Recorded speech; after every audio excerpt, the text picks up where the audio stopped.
काश्यपान्वय संजातं नारसिंह पदाश्रितं रामानुज गुरुं वंदे पाणिनीय पयोनिधिम्। సత్కాలశ్వప గోష్ఠికి సదరంగా ఆహ్వానం పలుకుతూ ఈరోజు మనం తిరుమంత్ర ద్వైమంత్ర వైభవాన్ని తెలుసుకుందాం.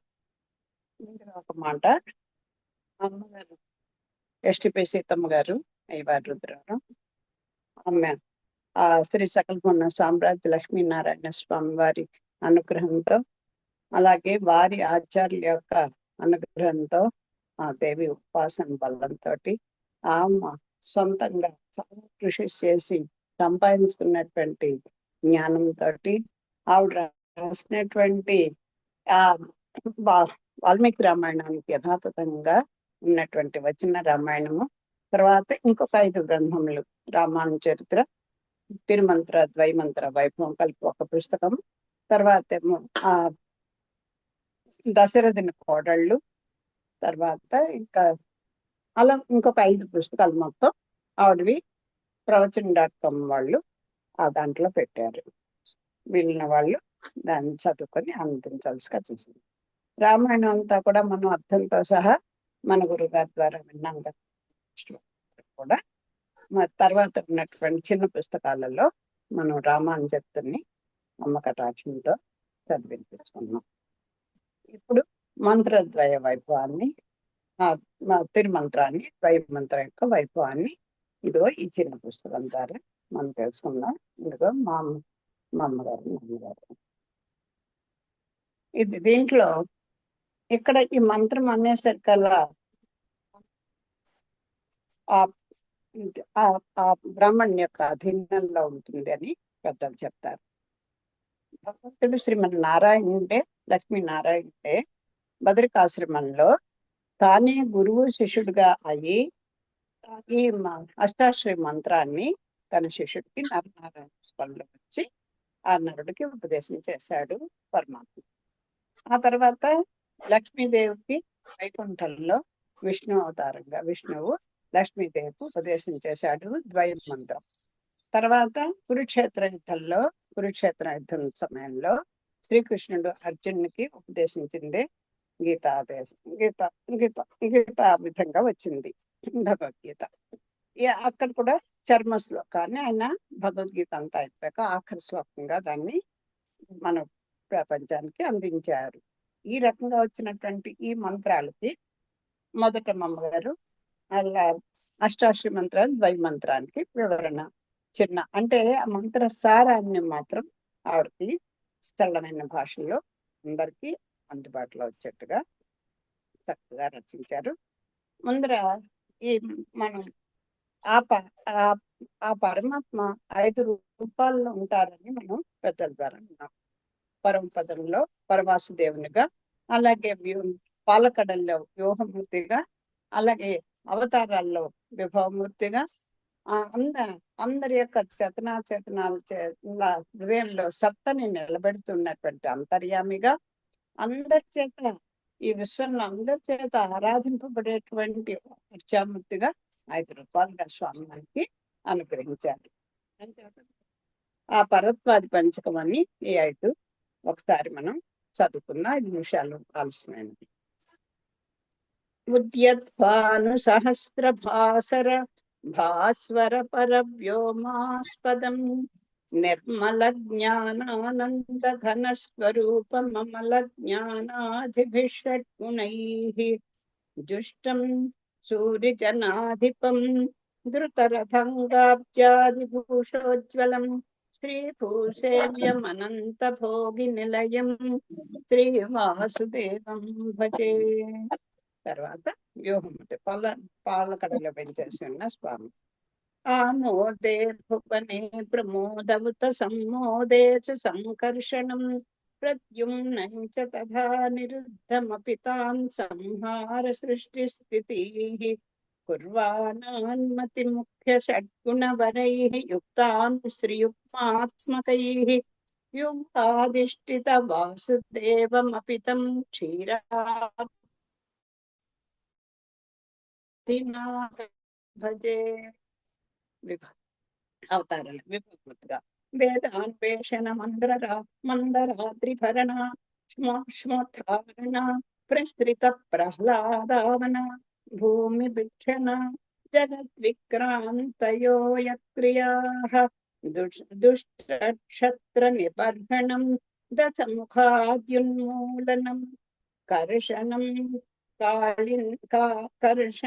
కాళింద్యా అతిపాపకం సనిధనం యత్క్రీడితం తన్నుమః.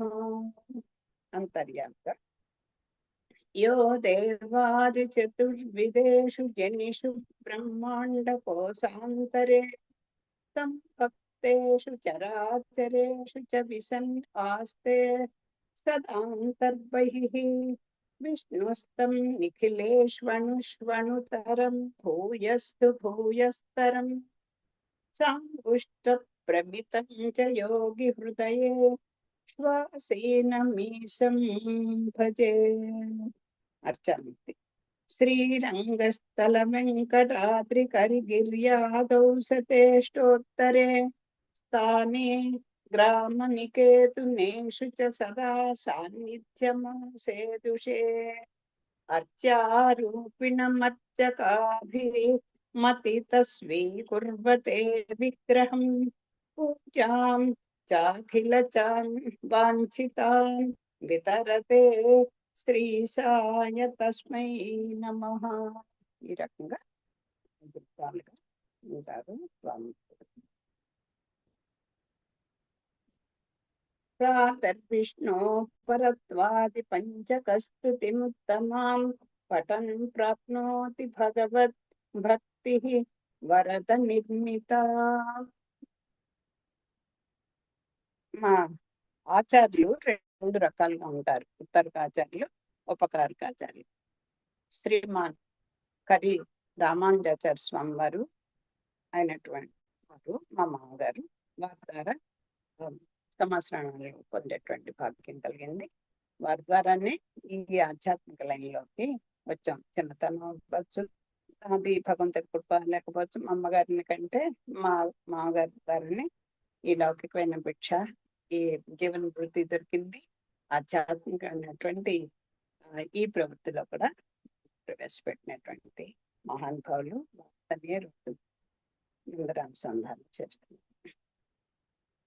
కాశ్యపాన్వే సంజాతం నారసింహ పదాశ్రితం రామానుజ గురుం వందే పాణినీయ పయోనిధిం.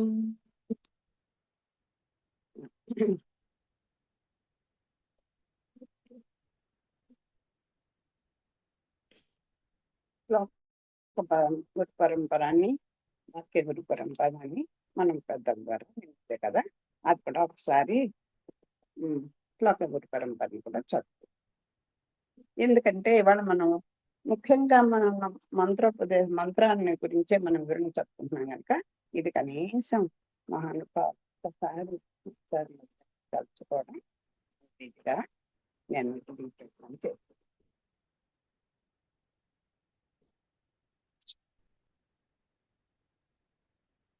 మద్దేశిక అస్మదీయ పరమాచార్యాన్ అశేషాన్ గురు శ్రీమన్ లక్ష్మణ యోగి పుంగవ మహాపూర్ణౌ మునిం యామునం రామం పద్మ విలోచనం మునివరం నాథం శతద్వేషిణం నేసం శ్రియం ఇందిరా సహస్రం నారాయణం సంశ్రయే. మంత్రాలు ఒక్కసారి చూసుకున్నాం. తిరుమంత్రము అంటే అష్టాక్షరి మంత్రము. ఇది మంత్ర రాజు అనమాట.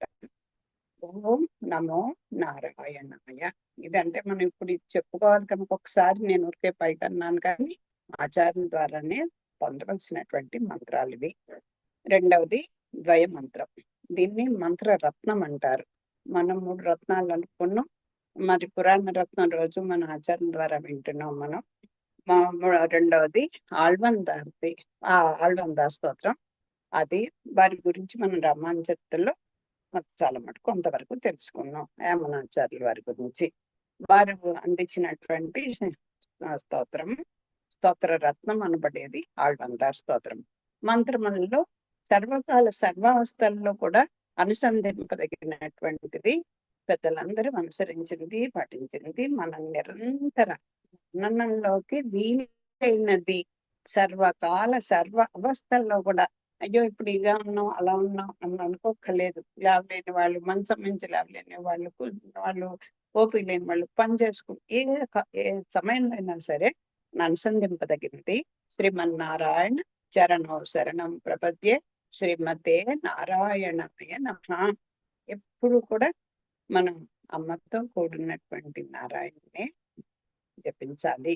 ఎందుకంటే అమ్మ పురస్కారం చేస్తుంది కనుక మనము చెప్పేటప్పుడు అనేటప్పుడు తలచేటప్పుడు ఎటువంటి దోషాలు మనం కలిగినా కూడా మనం చేసే పనిలో తల్లి ఆయన కొంచెం కోపం రాకుండా చూసి మళ్ళీ ఆ స్వామికి చేర్చేటువంటి ప్రయత్నం తల్లి చేస్తుంది.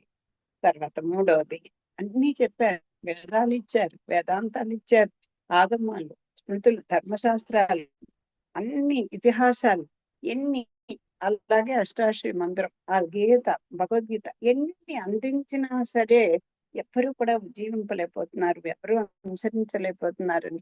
బాబు మీ వల్ల కాకపోతే వదిలేయండిరా, నన్ను పట్టుకోండి అని ఆహర్కి గీతాచార్యుడు సర్వధర్మాన్ పరిత్యజ్య మామేకం శరణం వ్రజ అహం త్వా సర్వ పాపేభ్యో మోక్షయిష్యామి మా శుచః.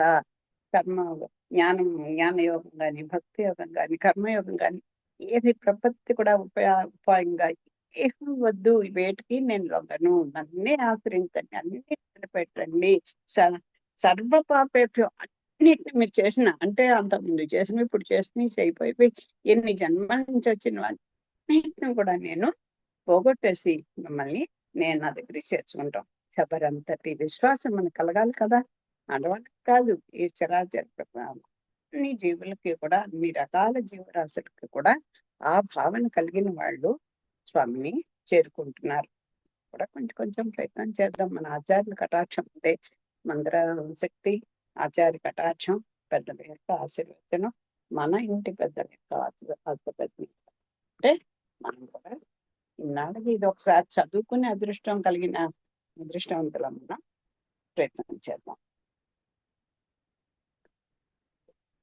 సరే, ముందర అమ్మగారి మాటల్లో చూద్దాం.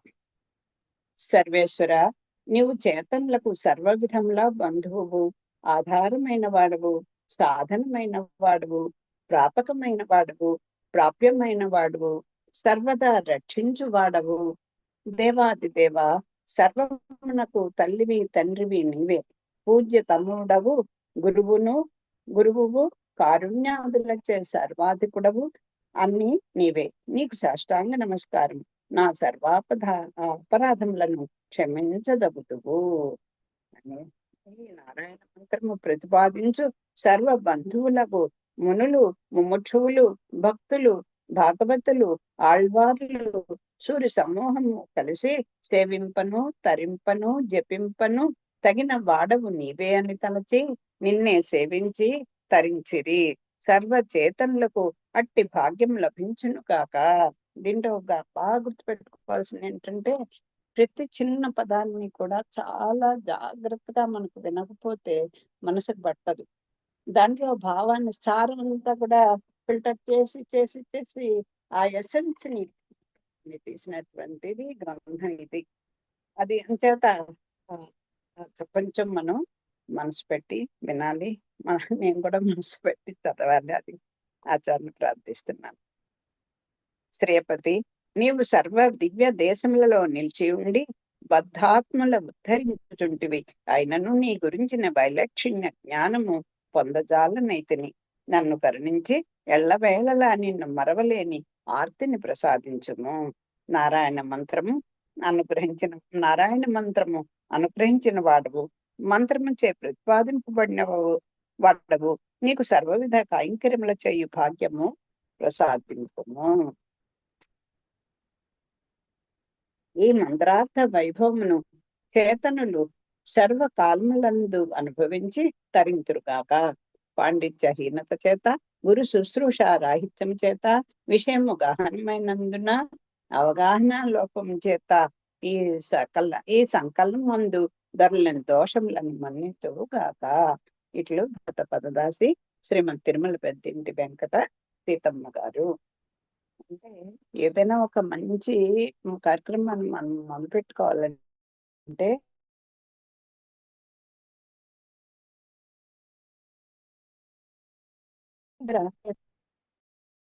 ఆ ఆ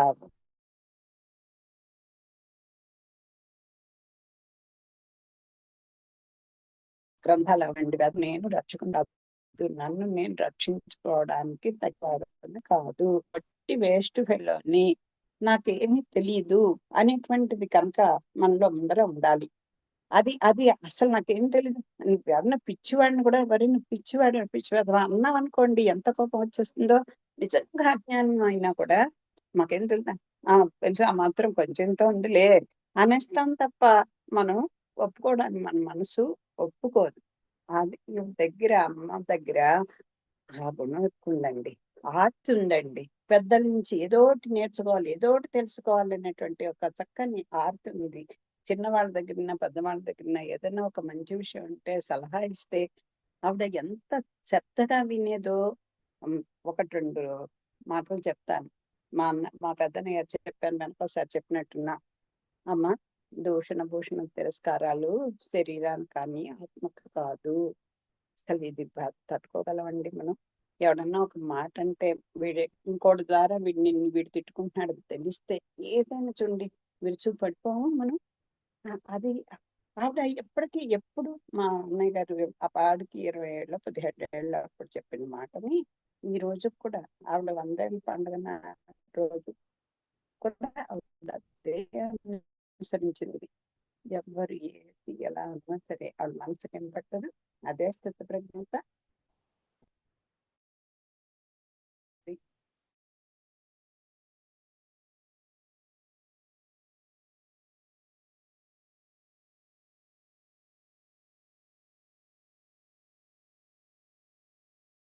బాగా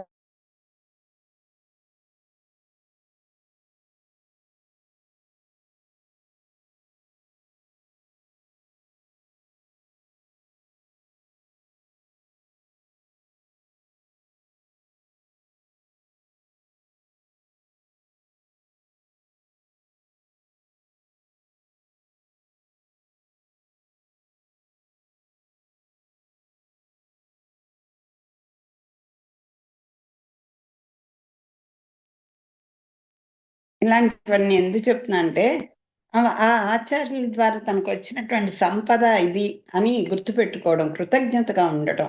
మంత్రం అనేది ఆచార్యుల ద్వారా వస్తుంది. ఎందుకు ఈ మాట చెప్తున్నా అంటే ఆ కృతజ్ఞత. ఈ రోజున ఈ మాత్రం ఏదోటి నేను చేయగలిచానంటే అది ఆచార్య కటాక్షం అని ఆవిడ ఆ ఆఖరి రోజుకి ఇంకా 4 రోజుల ముందర ఆవిడతో మాట్లాడుకుంటుంటే చెప్పిన మాటలండి. తర్వాత ఆవిడది స్లోగన్ ఏమిటంటే నోటికి పని లేనప్పుడు నామం చేసుకోవడం. ఆవిడ బలమే అది. స్వామి కంటే కూడా స్వామి యొక్క నామే గొప్పదని ద్రౌపది ద్వారా మనకి అర్థమైందే కదా, పెద్దల ద్వారా విన్నదే కదా. అలాగా నిరంతర నామం. అలాగే చేతికి పని లేనప్పుడు పుస్తకం. ఇదే ఆవిడ స్లోగను. చెప్పేయడమే కాదు, ఆచరించినటువంటి మహాయోగిని ఆవిడ. అది అందుకు తలుచుకున్నాను. ఆవిడ ద్వారా మనకు కూడా అలాంటివి కలగాలని అమ్మని ప్రార్థిస్తాను. తర్వాత సబ్జెక్ట్లో వెళ్ళిపోతాం. నారాయణ మంత్రార్థ వైభవము. అది విష్ణులోకము. అది విష్ణులోకము, పరంధామము, వైకుంఠము, పరంధాముడైన నారాయణుడు కొలువైయుండు చోటు. నిత్యసూరులు ముక్త పురుషులు అంజలి ఘటించి పరంధామును చూచుచుండు చోటు. స్వామిని స్తుతించుచుండు తావు. స్వామి ముఖ వికాసం వీక్షింపదలుచుచుండు ప్రదేశము. కానీ ఆనాడు వారికి స్వామి ముఖ వికాస దర్శన భాగ్యము కలగదాయను. దేవతా శ్రేష్ఠులను సృజించి ఒక్కొక్కరికి ఒక్కొక్క జగద్రక్షణ భారం అప్పగించిన సర్వేశ్వరుడు నిశ్చింతుడై ఉండవలను కదా. భూరమాదేవులిరువురు జగస్థితి భారము వహించి ఉండగా భగవంతునికి చింత ఎందుకు? ఇంట బయట స్వామి సంకల్ప మాత్రం చేతనే సర్వకార్యములు నెరవేర్చుటకు చేతులు కట్టుకొని పరివారం నిలిచి ఉండగా స్వామికి పరధ్యానం ఎందుకు? ప్రకృతికి వశమై కరణ కళేబరములు లేక మూల ప్రకృతి ఎందు ఆత్మలు ఎన్నో పడి ఉన్నవి. వారు తనను చేరుకొని సేవాభాగ్యమును పొందుటకు సాధనములకు శరీరములు వారికి కావలెను. ప్రకృతి యందు మునిగి ఉండిన జీవులు తమ దోషముల ఫలితముగా పుట్టుచు చచ్చుచు దుఃఖ పరంపరలలో మునిగి ఉన్నారు. ఇన్నిటిని పరికించుచు ఉండిన నారాయణుడు ఎట్లు నిశ్చింతగా ఉండగలడు? వారు తమ యందు శేష భావము వదిలిన వారు, భ్రష్టులే ఉన్నవారు. వారిని స్వామి ఎట్లు ఉపేక్షించి ఉండగలుగును? అట్టివారు తనను చేరుకుంటకు ఒక ఆశ్రయణము కావలను. దాని ద్వారా వారు తనను ఆశ్రయించి ఆనందించగలరు. ఆశ్రయణము ఎట్టిదే ఉండవలను? తనంత తానే ప్రమాణమైనది కావలను. ఒక దానిని మరొకటిగా భ్రమించుటకు అవకాశం ఇయ్యనిదిగా ఉండవలను. జీవులను మభ్యపరచున్నది కారాదు. తెలుసుకొనగోరు జిజ్ఞాసులకు ఆయా అర్థములను ప్రసాదించున్నదిగా ఉండవలెను. భగవద్దత్తమైనది కావలను. భగవత్ కృపమై ఉండవలెను. అట్టిది వేదము. దాన్ని శ్రీమన్నారాయణుడు చేతనులకు ప్రసాదించెను. కాని వారు అల్పబుద్ధులు. అటు జీవులు వేదసారమును గ్రహింతురో లేరో కనుక సర్వేశ్వరుడు వేదసార విపులీకరణ చేయొచ్చు రామాయణమును వాల్మీకి మహర్షిచే వ్రాయించను. పాదరాయణుచే సాత్విక పురాణములను మహాభారతమును చెప్పించను. మనవు పరాశరుడు వంటి వారిచే స్మృతులను చెప్పించను. పాంచరాత్రము వంటి ఆగమములను ఇచ్చను. నిరుక్తాది శాస్త్రములను తగిన వారిచే వ్రాయించను. శాస్త్రాభ్యాసము చేతనులకు పరమాత్మ స్వరూపము తెలుపును. వారి అభీష్టములను మరొక జన్మ ఎందైనా నెరవేర చేయును. అందువలన వారు భగవద్దత్తమగు ఆనంద ఫలము పొందగలరు. జీవులు ఈ క్లేశములను భరించగలరా? భరించి వేదార్థ సార లాభము పొందగలరా? దుర్లభముగా తోచుటలేదా? వారి గతి ఇంతేనా? వారికి తరుణోపాయం లేదా? ఉపాయమేమి? వారు తమ యొక్క పరమాత్మ యొక్క స్వరూపమును ఎరుంగవలను. తమ మనోభీష్టము ఈ జన్మ ఎందు కాకపోయిను మరొక జన్మ ఎందేను పొందుటకు సాధనమైన ఉపాయము ఎరుంగవలను. సర్వేశ్వరునిచే తమకు అనుగ్రహింపబడు ఆనందమును ఎరుక కలిగి ఉండవలెను. ఈ సమస్యలన్నిటినీ పరిష్కారంలో సులభంగా పొందుటకు సర్వ వేదాంత శాస్త్ర పురాణ ఆగమ సారమైన నారాయణ మంత్రమును ప్రసాదించెను. ఇది నారాయణ మంత్రావతరణము. ఈ మంత్రము ఎలా పుట్టింది అనేది ముందర చెప్పుకొస్తున్నారు. ఎప్పుడూ నిత్యస్వరం చేత సేవింపబడుతూ ఎంతో హాయిగా ఆయనకి ఏమిటండి, మహారాజు కాలు మీద కూర్చోవచ్చు, ఆయన ఎన్న చెయ్యాలా? ఒక గృహిణి ఇంట్లో అన్ని చక్క పెట్టుకుంటూ ఆ భర్తని అక్కడికి కదలక్కర్లేకుండా హాయిగా అన్ని విధాల పరుగులు పెట్టి చేసుకునే ఆ ఇలా ఉందనుకోండి, ఆయనకేంటండి మహారాజు ఇలా కదలక్కర్లేదు, హాయిగా తన వ్యాపకంలో తను ఉంటాడు. అది వ్యాపకాలు వేరే వేరే ఉంటాయి అనుకోండి, వాళ్ళ పూర్వజన్మ సంస్కారం బట్టి ఉంటాయి. ఈ అంచేత పరివారం ఉంటుంది, అన్ని ఉన్నారు కదా. ఈయనకి ఎందుకండి విచారం? దేవేరి చూసుకుంటారు, పరివారం చూసుకుంటారు. ఇక్కడిని సంకల్పం మాత్రం చేత జగద్రక్షణ చేయగలిగినటువంటి ఐశ్వర్యవంతుడు. ఐశ్వర్యం అంటే సంపద ఉంది, నియమన సామర్థ్యం ఉంది, షాడ్గుణ పూరుడు.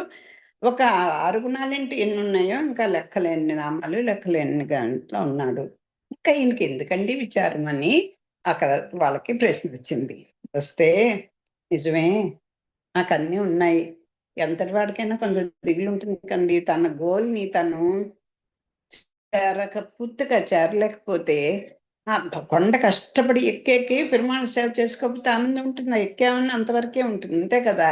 కొంత ఇది వచ్చిన అలాగా స్వామికి చాలా విచారంగా ఉన్నట్ట. ఎందుకుట?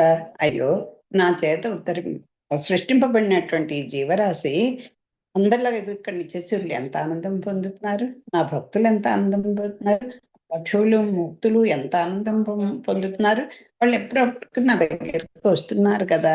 కానీ అయ్యో, వీళ్ళని నిత్యశూరులు అక్కడే ఉంటారు.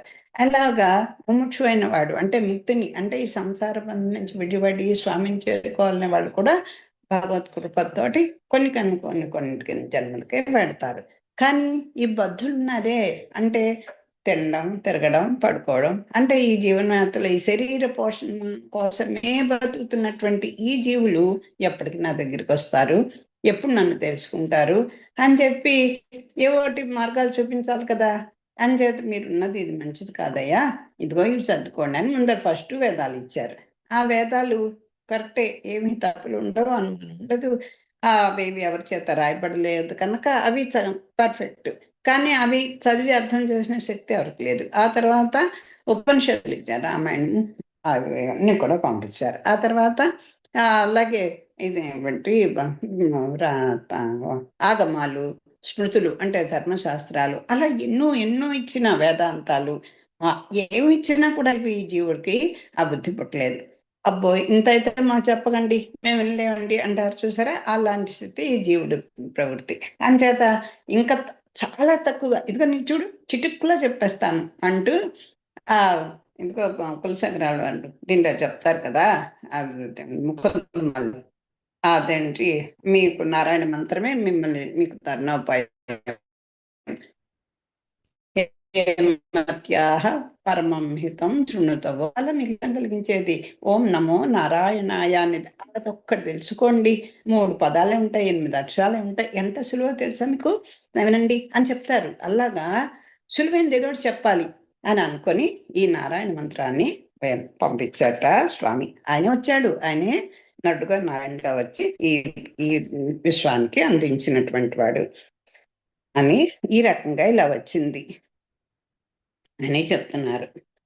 తర్వాత మంత్రము, సరే మంత్రాన్ని పంపించాడు. మరి ఈ మంత్రం ఎలా ఉండాలి? మంత్రము ఋషి ప్రోక్తము కావాలని అందరు. ఋషులు ఎవరు? పరమాత్మ సృష్టిలోని చేతనలే కదా. ఇప్పుడు పెద్ద పదవిలో ఉన్నవాడైనా నిత్యసూరులు అనుకోండి, ముక్తులు అనుకోండి, ముముక్షువులు అనుకోండి, బద్ధులు అనుకోండి, లేకపోతే ఆత్మ కేవలం అనుకోండి, లేకపోతే లౌకికంగా మనం చూస్తున్నటువంటి ఏ రాష్ట్రపతి గొప్ప పదవుల్లో ఉన్నటువంటి వాళ్ళని అందరూ కూడా మనలాంటి జీవులే కదా. అది ఒక్క నిత్యసూరులకే అంటే ఒక్కొక్కళ్ళు వాళ్ళకి సంసారం ఇదే లేదు, భగవంతుని చేత నియమింపబడిన వాళ్ళు. మిగతా వాళ్ళందరూ కూడా ముక్తులు కూడా అంతే.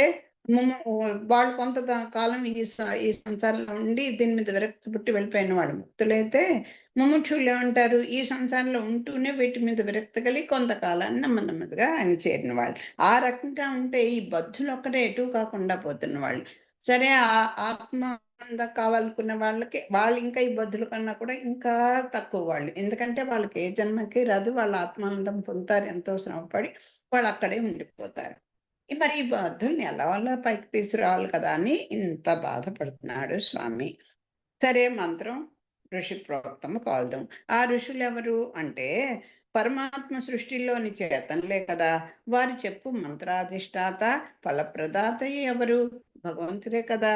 ఈ మంత్రము ఆ పరమాత్మ ప్రోక్తమైనందున సర్వశ్రేష్టమైనది. మంత్రోపదేష్ట అయిన ఆచార్యుడు ఒకడు ఉండవలను కదా. ఈ మంత్రమును పరమాత్మ తానే ఆచార్యుడై బయలుపరచెను. గురువుగా తాను నారాయణ ఋషి అయి బయలుపరచెను. అంతేకాదు దాన్ని తానే శిష్యుడై పరిగ్రహించెను. ఆ శిష్యుడెవరు? అతడును ఋషియే. అతడు నర ఋషి, ఈయనేమో గురు ఋషి, గురువు రూపంలో ఉన్నటువంటి ఋషి ఈయన. ఆ నరుడేమో నర రూపంలో ఉన్నటువంటి నర ఋషి అన్నారు. ఉపదేశ స్థానము జ్ఞానక్షేత్రముల నెల్ల తలమానికమగు బదరికావనము. అంటే మనం ఏదైనా ఒక మంచి విషయం నేర్చుకోవాలంటే ఆ స్థానం బాగుండాలి, ఆ చెప్పే ఆచార్యుడు ప్రతిజ్ఞ లక్షణతో ఉండాలి. అంటే వేషం భాష కదండి, పరిపూర్ణ జ్ఞానవంతుడై ఉండాలి. అన్ని తెలిసిన వాడు అదే పరిపూర్ణ జ్ఞానవంతుడు అంటే అదే. అలాగే శిష్యుడు కూడా నిస్వార్థుడై ఉండాలి. ఋషి కూడా, ఆ ఆచార్యుడు కూడా ఆయన తెలిసింది తప్పు లేకుండా తనకి కరెక్ట్ గా వేదం ఎలా చెప్పిందో అలా చెప్పగలిగిన వాడై ఉండాలి. ఈ తీసుకునేవాడు శిష్యుడు కూడా ఆ ఆచార్యుడే మనకి ఉత్తారకం అనేటువంటి జ్ఞానం కలిగిన వాడు ఉండాలి. అంటే మంత్రం మీద, మంత్రానికి అధిష్టాన దేవత అయినటువంటి ఆ పరమాత్మ మీద, అది అందించినటువంటి ఆచార్యుడి మీద ప్రేమ కలిగి ఉండాలి. ప్రేమ అదే ఆ ప్రేమ కొసకి భక్తిగా మారుతుంది. అంత నమ్మకం, విశ్వాసంతో ఏ మంత్రాన్నైనా అలాగే నేర్చుకోవాలి అని చెప్తారు. అంచేత ఈ బదరికా వనంలో స్వామి ఆచార్యుడుగా ఆయనే శిష్యుడుగా వచ్చి ఈ మంత్రాన్ని ఇచ్చారు. మంత్రము అల్పాక్షరములు కలిగినదైనచో ఇచ్చుటకు గ్రహించుటకును సౌలభ్యముగా ఉండును, ధారణకును సులువుగా ఉండును. ఈ మంత్రము ఈ సౌలభ్యములన్నీ కలిగి ఉన్నది. ఎందుకు అంత మంత్ర రాజ్యం అని ఎందుకన్నా? రాజ్యం అంటే శ్రేష్టమైనది, తలమానికమైనది అని కదా. అంటే చిన్న విషయం అయితే చెప్పే విషయాన్ని సింపుల్ గా ఒక్క లైన్ లో చెప్పేస్తే అది అర్థమైపోయిందమ్మా అని అంటాను చూడండి. అలాగా విషయాన్ని అది అందరికీ రాదు. ఆ ప్రజ్ఞ కొందరికే ఉంటుంది. అలాంటిదండి ఈ మంత్రం. అల్పాక్షరం, తక్కువ అక్షరాలు కలిగి ఉంది, గ్రహించడానికి సులువుగా ఉంది. ఈ మంత్రం సౌలభ్యం అన్ని కలిగి ఉన్నది. మంత్రాక్షరముల సంఖ్యకు అల్పమే అయినను, ఏమండి ఏదో అక్షరాలు 8 ఉన్నాయి, 3 పదాలు అనుకుంటే మీరు ఆ పప్పులో అడుగు వేసినట్టే. దీని అర్థాన్ని శాస్త్ర బుద్ధి బలం చేతనే తెలుసుకుందాం. దాంట్లో ఉన్న అర్థాన్ని మాత్రం పెద్దల ద్వారా, శాస్త్రాల ద్వారా మనం తెలుసుకోవాల్సిందే. పరమ గురువుల ఉపదేశ మూలమున గ్రహింపదగి ఉన్నది. ఇదేదో విన్నది ఇక్కడ ఉన్నట్టు నేను చదివితే ఏమీ అర్థం కాదు. అది గురువుల యొక్క ఉపదేశం మూలంగానే గ్రహింపదగింది. దీన్ని సదాచారిని శుశ్రూష చేసి పరిపూర్ణంగా తెలుసుకొనవలను. ఒక మంత్రాన్నైనా మరి రామానుజులు ఎన్నిసార్లు 18 సార్లు తిరిగితే కానీ ఈ మంత్రాన్ని గురువులు ఉపదేశించలేదు. అన్యథ మార్గం లేదు, అదే మోక్ష మార్గము. ఇక మంత్ర గౌరవమును గురించి విపుల విచారము నడపవలసి ఉన్నది. మోక్ష శబ్దము మోక్ష శబ్దపు మూలధాతువు విడుచుట అను అర్థం నిచ్చుతున్నది. విడుచుట అనక వలన కలుగు ఫలము మహదానందము. ఆనందం అనగానేమి? భగవద్ అనుభవమే ఆనందము. దీని అందించగలవాడు విడవదగినది సంసారము. అనగా భగవద్ అనుభవానందముకు సంసారం విడవదగి ఉన్నది. సంసారం నుండి విడుదల కోరువాడు ముముక్షువు అనబడుతున్నాడు. ముముక్షువునకు విధములైన జ్ఞానములు అవసరమై ఉన్నవి. అందు మొదటిది తనను గురించిన జ్ఞానము, రెండవది ఉపాయం గురించిన జ్ఞానము. దీనికి ప్రాపక జ్ఞానము అందరు. మొదటిది ముముక్షును అనబడుతున్నాడు. ముముక్షునకు విధములైన జ్ఞానములు అవసరమై ఉన్నవి. అందు మొదటిది తనను గురించిన స్వజ్ఞానము, రెండవది ఉపాయమును గురించిన జ్ఞానము. దీన్ని ప్రాపక జ్ఞానము అందరు. మూడవది పురుషార్థమును గురించిన ప్రాప్య జ్ఞానము. దీన్ని గురించి మోక్షువు తెలుసుకొనవలెను. అన్నీ అంటే ఇక్కడికి కొంచెం చిన్న వివరణ నాకు తోచింది చెప్తాను, నాకు తెలిసింది. దీంట్లో 3 పదాలు వస్తున్నాయండి. మోక్షము, అలాగే ముముక్షువు, అలాగే మనం పొందవలసింది ఏమిటి, 3 జ్ఞానాలు ఏమిటి అవన్నీ. ముందర స్వరూప జ్ఞానం అంటే స్వరూపం అంటే మన స్వరూపం అంటే మనది అజీవుడు కదా. మన జీవుని యొక్క స్వరూపం ఏమిటి తెలుసుకోవాలి. అది తర్వాత ఉపాయ జ్ఞానం, తత్వహిత పురుషార్థములు అంటారు కదా. ఫలము, తత్వము, హితము, ఫలము, 3 జ్ఞానాలు. అంటే మన స్వరూపం ఏమిటి, ఇది తెలుసుకోవడానికి ఉపాయం ఏంటి, ఇది తెలుసుకుంటే కలిగేటువంటి ఫలం ఏంటి అనేది 3. తర్వాత మోక్షము అంటే విడుదల, అంటే ఈ సంసారం నందు విరక్తి కలిగి ఈ జండాలన్నీ కూడా విడిచిపెట్టుకొని, అంటే ఈ సంసారం అనే దాని నుంచి విడువడుట. విడుచుట అంటే విడివడుట అనేది. సంసారం అనగానే మనం లౌకికమైనటువంటి సంసారం కాదు, జనన మరణ చక్రం. ఈ చక్రంలోంచి బయటపడమే మోక్షము. అంటే దీని నుంచి విడిపడాలని కోరిక కలిగిన వాడే ముముక్షువు. మోక్షం నందు ఇచ్చ కలవాడు ముముక్షువు అవుతాడు. అవి పెంచుకో అంటే ఎందుకయ్యా నీకు అంటే ఆనందమే కావాలి. ఆనందం అంటే ఏమిటి? మళ్ళీ 3 రకాలైనటువంటి విషయాలు చెప్తారు పెద్దలు. సంతోషము, సుఖము, సంతోషము, ఆనందం. చాలా సుఖంగా ఉన్నానండి అంటాం. అంటే మనకి అన్ని కంఫర్ట్స్ ఉన్నాయి. ఇప్పుడు ఏం తక్కువ, ఏమిటో కష్టపడిపోయినట్టు ఇదైపోయింది. ఎన్ని సుఖాలండి, హాయిగా వాషింగ్ మిషన్లు ఉన్నాయి, ఇవి ఉన్నాయి, అవి ఉన్నాయి, ఇవి ఉన్నాయి అంటే కంఫర్ట్స్. సో లౌకికమైనటువంటి సుఖాలకి కష్టపడకుండా దొరికేవి ఇవి సుఖం. అమ్మయ్య చాలా సంతోషంగా ఉన్నాండి, నేను అనుకున్న మా బిడ్డలందరూ సెటిల్ అయిపోయారు, నాకేమి ఇబ్బందులు లేవు, నేను తృప్తిగా ఉన్నాను అనుకుంటామే, అది సంతోషం. మరి ఆనందం ఏంటి? ఇవన్నీ కూడా, ఈ సుఖము ఈ సంతోషము కూడా పర్మనెంట్ కాదు. అది కొంతకాలం వరకే అవుతుంది. ఇదిగో ఈ స్థితి ఇప్పుడు చెప్పాలంటే నన్ను అనుకోండి, వినపడదు కనపడదు అనుకుంటాను చూస్తారా, అలాగా ఈ శరీరం ఉడికిపోయి బిడ్డలందరూ కూడా ఇంకా మీకు తెలియదు పడుకోండి కూర్చోండి అని ఆజ్ఞలు వేస్తూ జారీ చేస్తూ నన్ను అలాగా, ఎవరి స్థితినే అంతే. రేపు అందరూ పెద్దవాళ్ళు అవుతాం కదా. అలాంటి అయిపోయాక ఈ సుఖాల మీద కొంత విరక్తి పుట్టుతుంది, కానీ మనం ఏమి విడిపడం. మొన్నే కదా చదువుకున్నాం, ఎక్కడ ఏం దాచామో చెప్పాలని తాపత్రయం మనకు, ఎక్కడ ఏం దాచామని అడగడైనటువంటి బంధువులు పుత్రులు వాళ్ళు. అలాగే ఉంటుంది ఎవరి పరిస్థితి అయినా. దీని నుంచి విడిపడడం అంత తేలిక కాదు. అదే చిన్నప్పటి నుంచి కూడా అది శాశ్వతమైనటువంటి ఆనందము ఏది అని అనుకుంటే భగవత్ కైంకర్యమే. మనం ఈ జీవ స్వరూపం ఏంటి? ఫలం ఏం కోరుకోవాలి? స్వామిని కైంకర్యం నాకు కలిగించు, అది ఆచార్య ద్వారా మంత్రోపదేశం చెయ్యి, అది మేము అనుభవించాలి. ఆ మంత్ర సారం అంతా కూడా ఎందుకండి ఇంత తాపత్రయపడుతున్నాం అంటే, ఇలా అసలు ప్రతి జీవుడు కూడా కష్టపడేది దేనికి? ఆనందంగా ఉండాలనే కదా. ఆనందం అంటే సుఖము సంతోషము, దాని నుంచి వచ్చేటికి వస్తుంది ఆనందం కదా.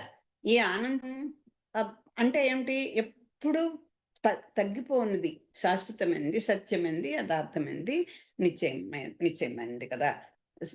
అలా అదేమిటి అంటే భగవత్ కైంకర్యమే. మరి దానికే రామాయణంలో కూడా మనం ఎన్నోసార్లు చెప్పుకున్నాం. లక్ష్మణుడు, విభీషణుడు, హనుమ వీళ్ళందరూ కూడా శ్రీమాన్ అంటే ఉన్నవాడు, భగవత్ కైంకర్యం, భగవత్ సంబంధము, ఆచార సంబంధం ఉన్నవాడే ఉన్నవాడు. అదే మనకు ఆనందాన్ని ఇచ్చేది. ఈ ఆనందం కోసమే ఇన్ని రకాలైనటువంటి మంత్రాల నుండి ద్రవిడ భాషల్లో నుండి, సంస్కృత భాషలో నుండి, తెలుగు భాషలో నుండి మొత్తుకొని చెప్తున్నటువంటి, అందిస్తున్నటువంటి విషయం అంతా కూడా వాటి యొక్క సారం ఏంటి అంటే, ఈ జీవుడు కోరుకోదగింది ఏమిటి అంటే భగవత్ కైంకర్యమే, స్వామి కైంకర్యమే అని చెప్తారు. అన్ని వేదాంతముల, శాస్త్రముల, పురాణముల, ఆగముల సారమంతయు అల్పాక్షరముల యందు ఇమర్చబడిన దైనందున ఈ మంత్రార్థము పరమ గుహ్యమై ఉన్నది. తనను మననము చింతనము చేయువాన్ని రక్షించున్నదే కదా మంత్రము. ఈ నారాయణ మంత్రమును జీవుల స్వరూపమునకు తగిన వాని యొక్క విడవదగిన వాని యొక్క పొందదగిన వాని యొక్క పూర్ణ జ్ఞానము కలిగించి రక్షించును. చేతనుడు భగవంతునికి వాని ఇష్ట ప్రకారం వినియోగించుకుంటకు తగి ఉండవలెను. అనగా జీవునికి స్వార్థమైన వ్యాపారం ఏమీ ఉండరాదు. అట్టి వాణిని అకించుండరియు శేషమనియు అందరు. వాడు భగవంతుని కాక ఇతరులకు దాసుడై ఉండుటకు యోగ్యత లేక ఉండవలెను. దీనిని అనన్యార్హ శేషత్వము అందురు. జీవుడు అట్టి వారిని అభీష్ట సిద్ధికి భగవంతుడు కాక స్వప్రయత్నము చే సంపాదించే ఇతర ఉపాయములు లేక ఉండవలెను. వానికి నారాయణుడే దిక్కు అని నమ్మిక ఉండవలను. నేరుగా ఏ దిక్కును లేని వానిని అగతికుడు అని అందరు కదా. ఇట్లు నారాయణుడు కాక వేరు దిక్కు లేక ఉండుటను అనన్య శరణత్వము అందరు. ఇక్కడికి కొంచెం చెప్పను. అంటే అన్ని యొక్క ఈ వేదాల యొక్క, వేదాంతాల యొక్క, పురాణాల యొక్క, వీటన్నిటి యొక్క సారం ఏమిటి అంటే సారమే ఈ